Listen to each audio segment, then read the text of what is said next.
আসসালামু আলাইকুম এভরিওয়ান, কেমন আছো সবাই? তো তোমাদের রোজা কেমন কাটছে? নিশ্চয়ই ভালো কাটবে, কারণ আমারও ভালো কাটছে। আর আমি ভালো থাকলে তো তোমরাও ভালো থাকবে, এটা আমি জানি। কি ঠিক বললাম তো? তো একদম সেহরি থেকে ইফতার পর্যন্ত দেখতে চাও, কিন্তু বিশ্বাস করো আমি একদমই পারি না। আমি অনেক চেষ্টা করি তোমাদের জন্য ভিডিও বানানোর, কিন্তু সব সময় হয়ে ওঠে না। তো যাই হোক, আজকে হচ্ছে হাটের দিন, তোমরা জানো শুক্রবার। চাপটা একটু বেশিই থাকে। আগের মতো আর এখন মাল প্যাকিং করতে হয় না। তোমরা এখন দেখোও না বেশি আমাকে মাল প্যাকিং করতে।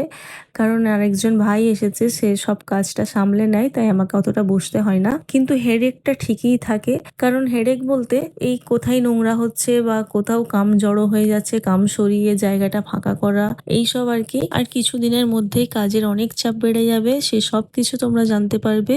এখন আর সব বলবো না যে কি কাজ হবে বাড়িতে। তোমরা যদি একটু গেস করতে পারো তো আমাকে কমেন্টে জানাবে। এই যেমন দেখো, ওখানে কাজ করছে, আমি কাজগুলো সরিয়ে সরিয়ে পাশ দিয়ে ঝাঁটা দিয়ে দিলাম। একটু পরিষ্কার জায়গায় কাজ করলে অনেক ভালো। বারান্দাটা ঝাঁট দিয়ে আমি এই রুমে চলে এসেছি। নিচের এই রুমটায় আম্মাজিরা এখন ঘুমাচ্ছে আপাতত। বিছানাগুলো তুলে নেব। আসলে কি বলতো, আমার কাজ করতে অনেকটাই দেরি হয়ে যায়, কারণ ঘুম থেকে উঠতে দেরি হয়, আর ওদিকে রাতে শুতেও দেরি হয়, 3টে 4টে বেজে যায়। তো এদিকে উঠতে দেরি হয়, আর ওঠা দেরি মানে কোনো কাজই সময় মতো হয় না। রান্নাঘরটা মোটামুটি পরিষ্কার করে নিয়েছি। দিদি 12:30-1টার দিকে আসে, উনি এসে সব থালাগুলো ধুয়ে আর মুছে দেবে। জানো তো, এখন দিদি ঘর মুছে সব কাজ করে বলে আমার এত গা ভারী হয়ে গিয়েছে, আমি এত কুঁড়ে হয়ে গিয়েছি, এখন আর আমি কোনোদিনই মুছি না।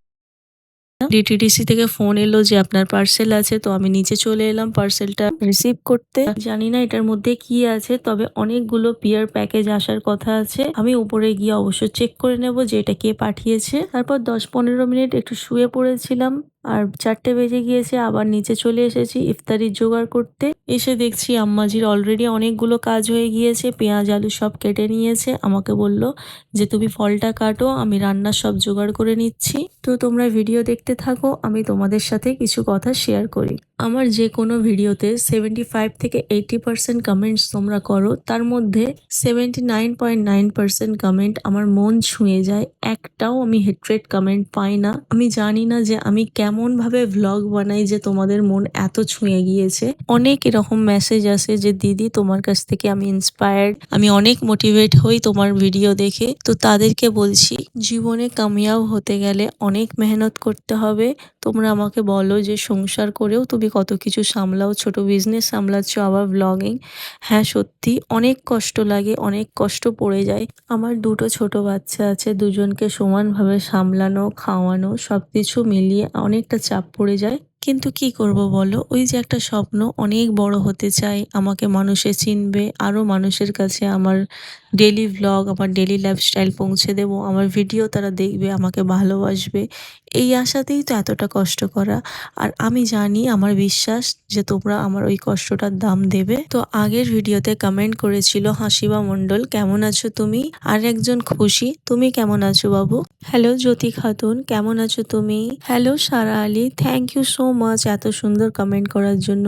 Hello Shamim Sheikh, thank you. Sanjit Khatun, thank you so much.